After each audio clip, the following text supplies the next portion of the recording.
I want to hear, well done, my good and faithful servant. You did the assignments that I sent you on this earth. Not you focused on all your problems and you focused on everything was going wrong and you couldn't use the gifts that I gave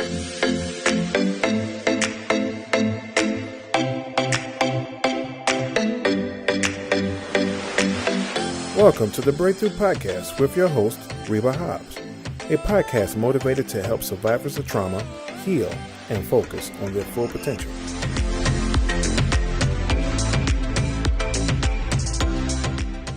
Welcome back to another edition of the Breakthrough Podcast.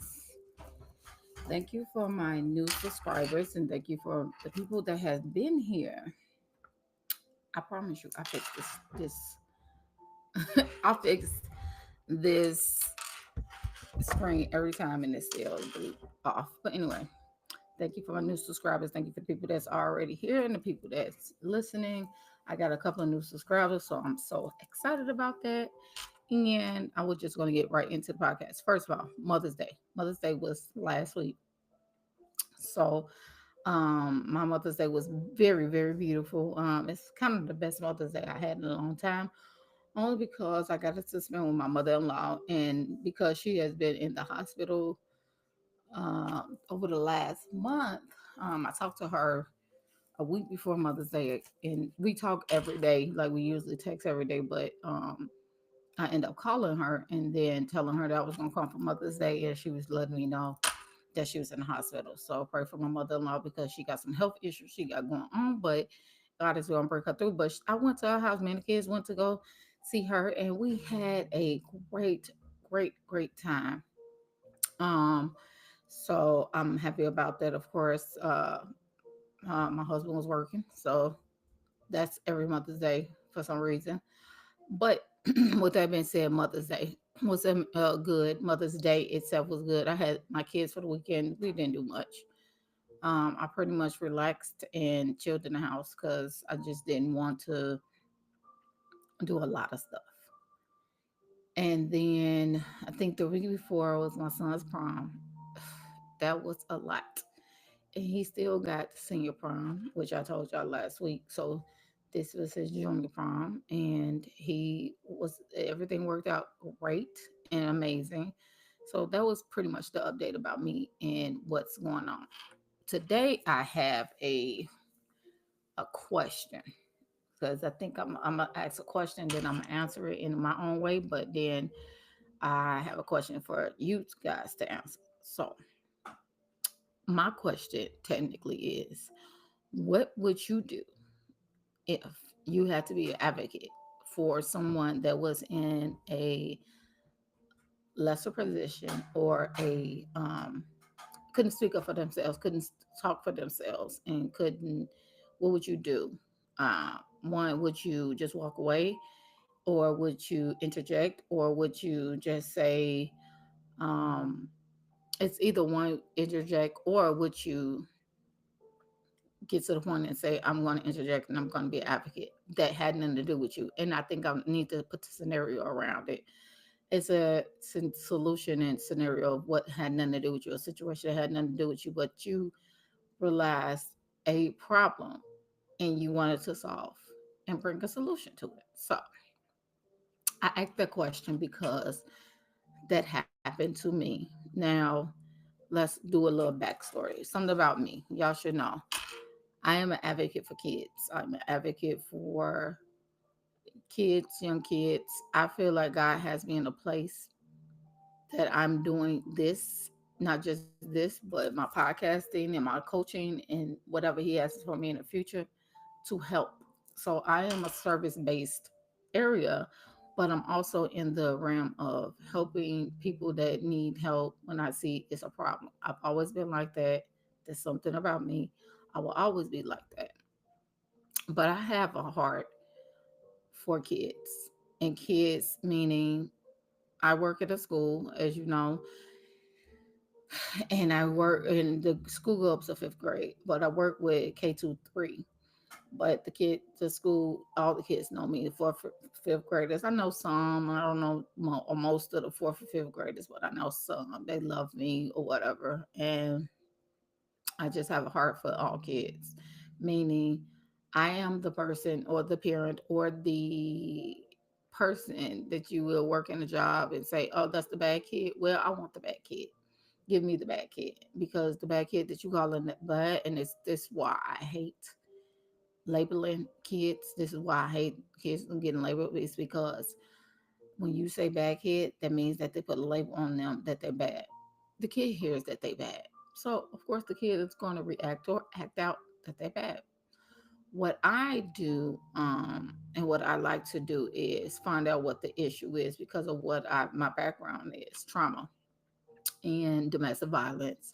So what I do is I try to find out what the issue is, what the trauma is, what's the problem, what's the problem, so we can find a solution.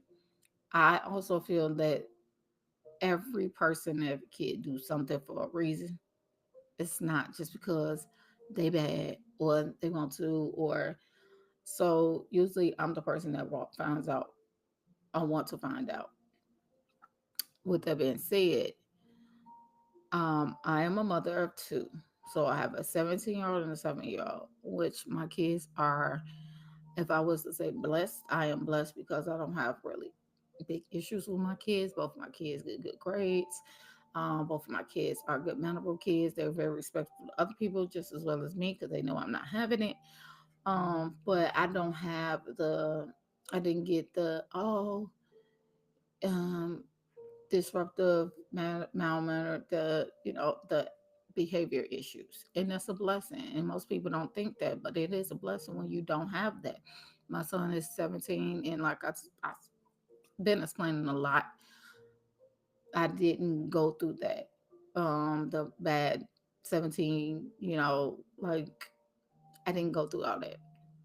So I'm very blessed to be the mother I am. But as a mother, still, I think we all still make mistakes. I think we all need to apologize to our kids. I do think as mothers, we're doing the best that we could. And there's nothing else that I can tell you that we are all just out here trying to make it work. But every scenario for a kid in a kid's life is different, right?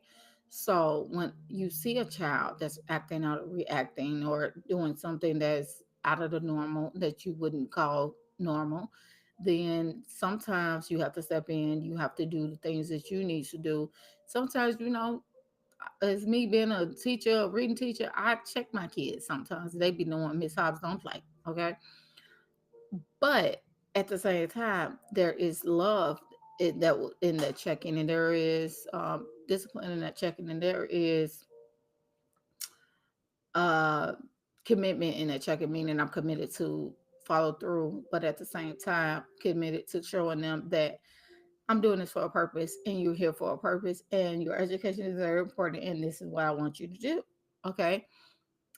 Also, there are kids that behaviors have nothing to do with academics, and a lot of people put the two together. And I see a lot of kids at my school that they may have behavior issues, because that's what we're going to call it, but their grades and their academics are great. That has nothing to do with their academics. They just probably have behavior issues. We are living in a generation where, of course, and that's what I was thinking about this morning when I was taking a shower. Our kids are not trying to not get diagnosed. Okay, we have the parents, or at least I say I have, that stuff wasn't known as it is now. ADD, ADHD, bipolar, all this other stuff. So they didn't go. They may had it, and it wasn't a name for it. There's a lot of things that's happening now. Like I was telling y'all about perimenopause, that it was technically not a name for what people go through. So now it's a name for it. Our kids are not trying to not get diagnosed. They're like, wait, let me let you know what I got. I thought about that this morning. It could be a good and bad thing too. It could be a bad thing because we might be setting up to have what my mama used to call me all the time, a hypochondriac. I don't even know how to say the word still to this day. We might be setting up to have hypochondriac kids, meaning they don't want to be undiagnosed because they just really want to make sure that they're good. I don't think there's nothing wrong with that, but you can. mislabel yourself for something that's going on. Like, I got all this wrong with me. And it's like, I even had to get out of that because when I was a kid, I think I did it as a kid because I wanted attention. Um, so I did it a lot because I wanted a lot of attention. I knew that I was a sickly child, which was true. I knew that, things happened to me when I was a kid that I got neglected. So it was just like, oh, okay, I got this, I got that. Somewhere wrong, somewhere wrong, somewhere wrong. Oh, that's the only time I get attention. That was literally the only time I got attention, truthfully. It was something wrong or whatever. My mom might not even know that. But I don't think she even paid attention to that. It was always something wrong with me. Half of it probably was because I was a hypochondriac, like she used to say. But it's probably because I wanted attention. Um, but I said all that to say, truthfully. I said all that to say that you've been an advocate for kids, whether they good, bad, in between, doesn't matter. They got a disorder or not. Because you remember when I did a podcast, we all do at one point in time. We all got some. You may not know it, or you may not want to know it, or didn't diagnose with it. But technically, y'all got something that's a little off or something that's wrong with us. I deal with OCD. My OCD is very, very bad to the point of fact I don't think my kids or my spouse like it, but it's something that they have to deal with and I have to deal with. I have OCD to the point of fact of that it's uncontrollable. My stuff, you have to really understand me, and I'm dealing with it in a way where okay, everything don't have to be a certain order and order now. Most things do for me, but I'm getting to the point where I'm not nitpicking as much as I was, and I'm giving myself congratulations, Tori. Comments like, you didn't even trip about that. Oh, dishes was in the sink. You didn't even trip about that. Oh, because my therapist tells me it does not have to be perfect. And I'm like, really? I'm 41. I'm just acknowledging that things don't have to be perfect. And that's just the truth. Back to me being an advocate, though. Advocacy is a great avenue for you to stand up for somebody who can speak up for themselves. Today, I had to do that with a child that I knew nothing was going on. I don't care what the situation was, and I expressed that. Um, I came into a situation where the child was screaming and hollering and crying in the hallway as I was in the teacher's lounge, getting ready to uh, clean out my bowl for my breakfast. And I had the cat just scream, yells, and shouts. And I'm just like, okay. Finally, I went to the kid and I'm talking to the kid, and another staff member comes over and interjects and um, basically pretty much dismissed what I was doing in the moment that I was doing it. Like nothing I was doing in the moment mattered. They just wanted to, this child do this all the time and da da da da. Da. And I'm sitting there like, you think I care about that? I'm trying to calm them down. Now, one thing, this is what I was trying to do in the moment. And I didn't. I expressed this. One thing about anger, I know about anger. I'm still dealing with the repercussions of my anger from the past. Currently, anger, and I must say this. Now, this is a little snippet. Anger will take you further places if you do not control it or you do not know how to manage it that you do not want to be. And a lot of times our anger gets us in a deeper world of trouble, not just going to jail because we usually use that one. That's the main one. But truthfully, people don't want to be around us if we're angry or an angry person or if we the person that's not about. Trust me, I hear it all the time. I've heard it in my past a lot that I'm changing a lot of things, not because of people. I'm changing a lot of things because of me. I don't want my anger controlling me anymore. But I'm going to tell you from a person that has dealt with the repercussions of anger, anger is not a good thing to have if you can't manage it. I teach my kids that anger is a normal emotion. In the Bible, it says it was a You could be angry, but sin not. And I think Jesus said that because he basically was saying you don't have to react to the anger. Yes, he created emotions. God created all those emotions: sad, mad, glad, happy, all that. Okay? We're not gonna walk around with the fruits of the spirit all the time, which we supposed to. Don't get me wrong. We supposed to work around the fruits of the spirit all the time because that's what we're supposed to show. But the anger didn't have to show. Don't have to show. Now, back to the story. At this moment, talk about anger. I was getting angry. And for the first time in my life, I was proud of myself. I was so proud of myself because as I'm wearing up, getting angry, she's having a tizzy back and forth with the child in front of me. And it was like a domineering thing that you can't, and no, no, no. And I'm trying to diffuse him and diffuse the situation. She rears it back up before she walks over there. I mean, by the time she walks back over there, and it was just like, are you serious? I wasn't just angry because she reared him back up. I was angry because she was dismissive towards me, another staff member that's trying to help this child, a bit advocate for the child. I don't care what happened.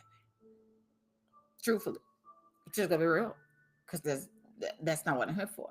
I'm here to make sure that you don't send a child back to class. She was so adamant about sending him back to class. It was just retarded, and it just didn't make sense to me. But what I'm gonna do, one thing I'm gonna do is, one thing you gotta know about me, I'm gonna step up for these kids. I'm gonna be an advocate for these kids. I truthfully would stand on I'm a father adult for a kid if I see that they're getting mistreated. And in this case, it's not just necessarily he was getting mistreated, but he wasn't getting heard. He was trying to explain some things that was going on with him in the moment. Why he was angry, because he was trying to explain himself and it wasn't getting heard. And I think a lot of our teachers do that. And that's why I did a podcast back probably like over a year ago about you got to be an advocate for your child. A lot of our parents don't want to be advocates for these children. So the teachers, some staff members got to stand in like I am, or like I did, and stand in and be advocates for these kids. Most people don't want their authority undermined. Me, I don't care. Now, being that in this moment, in this story, I was the authority figure that was trying to control the situation. So it wasn't like my authority was getting undermined until the other staff member walked up. So that's the difference. But when you see a child is not in its normal state, and you walk up and say, "Oh, that's how they act," that's a problem for me because to me, you're dismissing the child. You're dismissing what the child needs in their life at that moment, and you're dismissing what they're going through. They could have been who shot John. I don't care. You know why I don't care? Because that's why a lot of these school shootings happened. Because you may not have an advocate for that child. This is a serious situation. That's why I wanted to bring this up to have a what I call a breakthrough moment about anger, but also about choosing to have the moments of advocacy for our children, whether you put a label on them or you know about them or not. It's another situation I have with a child. His name is Daryl. And and he's such a little quiet kid, but he's very defiant, if you want to say it. But you have to go there with him. And you have to like show the authority. But you can show the authority in the right way. I think Daryl is on a he was on when I got introduced to Daryl, I heard so much backstory. All the teachers do it, which I can't stand. Um, about the kid and their behavior and how they this and they that and whatever. But my introduction of him was, you don't care about me, you won't judge me, just like everybody judge me. So let me give you the Daryl that everybody talks about. Me, that don't intimidate me. I'm not scared of a kid. I would go toe to toe with a kid, okay? In a way where they still see that I care about them and I love them and I support them. So Daryl was that kid. that he had to go toe to toe with me. Then I was like, hold up. Daryl had to get checked. To this day, Daryl loves me. Daryl's going through some personal things I would not talk about on this podcast, but he's going through some personal things that I love him. That he's only a second grader, but he's going through so much. Our kids are going through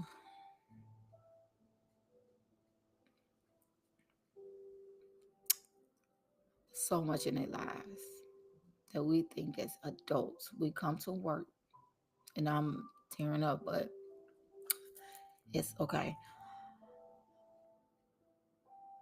Emotionally, mentally, physically, that they can't even convey and talk about. We as adults don't even know how to talk about our own anger and our own issues and our own problems. So it makes you think a child knows how to convey that in a proper way. Ooh, there's so many men that don't even know how to say, I'm mad and I got emotions and I want to tell you that I upset you. You upset me. And I don't know how to convey that. So what I do, I storm off, or I, be dismissive, or men. And that little boy is a boy that's gonna be a man one day. So I was doing my job to teach him in just those 2 minutes that I had him, um, what he has to do when anger rears up. Now, the solution I gave him, because I end up ignoring the situation of the other staff member and just taking the kid, try to convert the situation to another solution, and immediately took him up to his class. And before we walked to his class, I asked this teacher, can I just talk to him to calm him down? She said yes. And I ended up talking to him, sitting on the floor. He was sitting on the floor with his head in his head. He was crying. And I said, I don't want you thinking that you can't get mad. You can't get angry, because that's not true. You can't. It's a normal emotion. It's what you do with that anger. That's the problem. It's what you do after that. The young man was shaking his head and right and everything else. And um, I told him what he can do, a solution that I do with all my kids. I do it. I do my. It's a kindergarten I have. She's so sweet, but she got she got some spare moments that she goes off, and I be like, come on, 10, 9, 8. As an adult, I got to do a 10, 9, 8. Today, I had to do a 10, 9, 8. That's why I was proud of myself, because I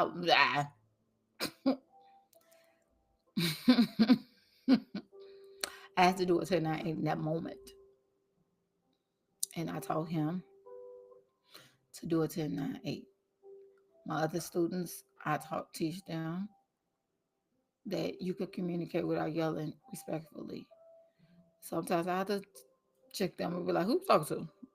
And they be like, one of my favorite boys, one of my favorite students. I was walking up the stairs last week, and he was getting checked by the teacher. So he called himself, like, kind of yell and check her back. And I said, who you talking to?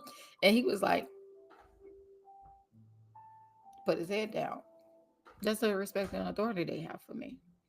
Now, I'm not going to allow you do it to another staff member. I'm definitely not going to allow that. But I'm not going to allow you to do it to me either, because these kids know, and he knows I love him. So he's just like, oh, I was just saying. And I'm like, well, you could say it in the right way. Don't talk to her like that. That's what I said to him. He said, he shook his head, he walked off. But that's what I mean by the advocate. Why we just gotta be on the world with these kids? They worse than what we had. They are living in a generation and a time in a society worse than we had. I had the free will to go and go outside without a cell phone and come back with the street lights on, and not my mom and I have to worry about me. I wish I would. My son's 17, and I'd be like, where you at? Tracking all this other stuff. Times are not like they used to be. And these kids are not getting raised by parents like we were. We got raised by parents and grandparents. The grandparents are dying off. Our parents are getting older. They're getting raised by kids. They're getting raised by adoptive parents. They're getting raised by abusive parents. They're getting raised by brothers and sisters. They're getting raised by aunts and uncles, abusive people. They're getting sexually molested. They're getting, why we just can't be an advocate for our children, even if we see a behavior. How about you be that person, that different person that that child said, I know that I was this in high school, I was this in elementary school, I was just in junior high, but I had that miss or that mister that I knew cared about me and actually helped me change my life, helped me change what's going on.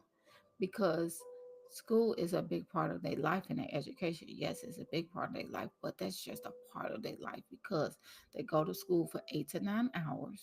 Most of these kids go to school 9, 9.5, sometimes 12 hours, but they got to go home to some of the stuff that we don't even know about.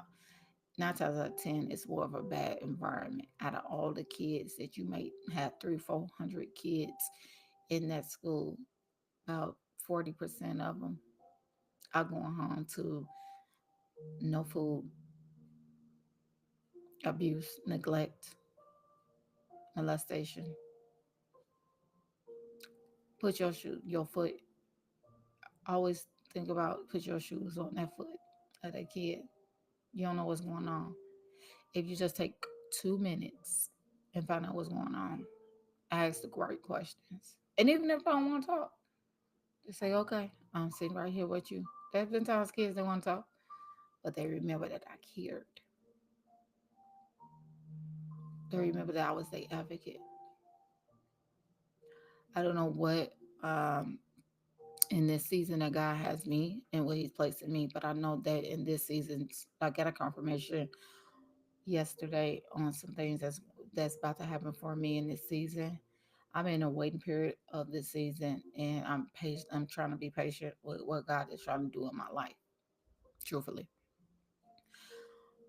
But also while I'm waiting, I'm doing what God has called me to do because at the end of the day, it doesn't matter if, and I was telling my friend this, if you're in a relationship, a marriage, a friendship, at the end of the day, if you go to God and God either take you home before He comes back or the rapture, I want to hear, well done, my good and faithful servant. You did the assignments that I sent you on this earth. Not you focus on all your problems and you focus on everything was going wrong, and you couldn't use the gifts that I gave you to help somebody else. Because we are not here, and I say this all the time in this world for ourselves. We are here for other people. And sometimes we may get lost in our problems, our issues, and our situations. But when you think about a kid, or you think about somebody that it could be worse. It's a song called It Could Be Worse. I always think about that. And I have to reset my mind to be grateful. Being grateful is a daily act. It's not just something that we just say, oh, thank you for God. It's a daily act because it starts making you not realize and focus on so many issues and problems that you may trying to make sure this is up. So many issues or problems that you may have in life. I'm always grateful for what God is doing in my life. I need to refocus in this season. God had me refocus on some things that I said I wanted, some things that I said I needed, and just to focus on things happen in my timing. And I have you in the place that I have you for a reason. And that's where I'm at. It don't matter if it's a job. It ain't talking about a job, but I'm talking about spiritually. I am in a place where I need to adhere to everything the Lord is telling me. I know He got greater for me in this earth for me to do, help more people, to help a little Daryl or whoever the other boy was. I don't like saying too many kids' names, but to be the help that they may need, that they may not be getting nowhere else.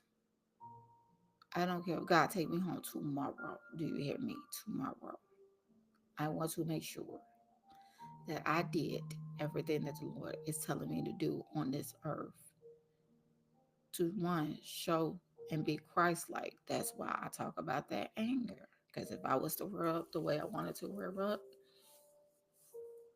my Christ like character wasn't shown.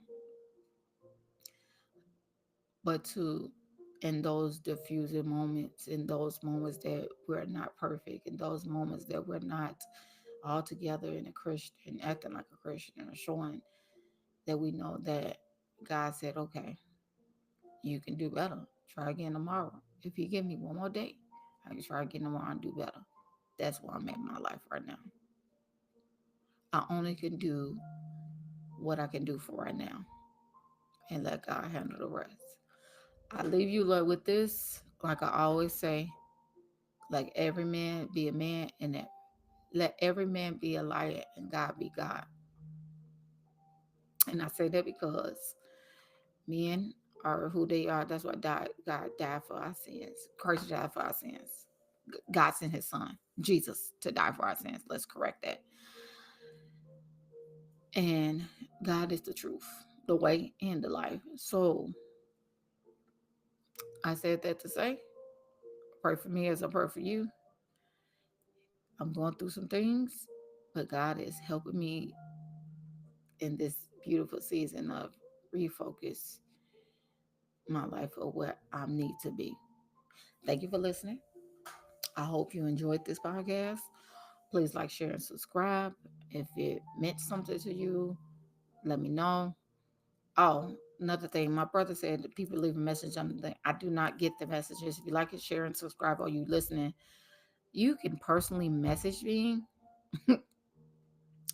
um, you can personally message me. My number, I'm not going to give it out on here, but if you know me, or you can personally message me on here and I will get the messages. Whether you on social media, you can find me on Instagram, you can find me on Facebook if you need me. But the comments, we don't really see the comments on YouTube. I can go back and try to look, but we really don't see them right away. So that's why I said that. But thank you for listening. And I hope this helps somebody. Be an advocate for somebody else, whether they're adult or a kid. That's it. Let your light shine.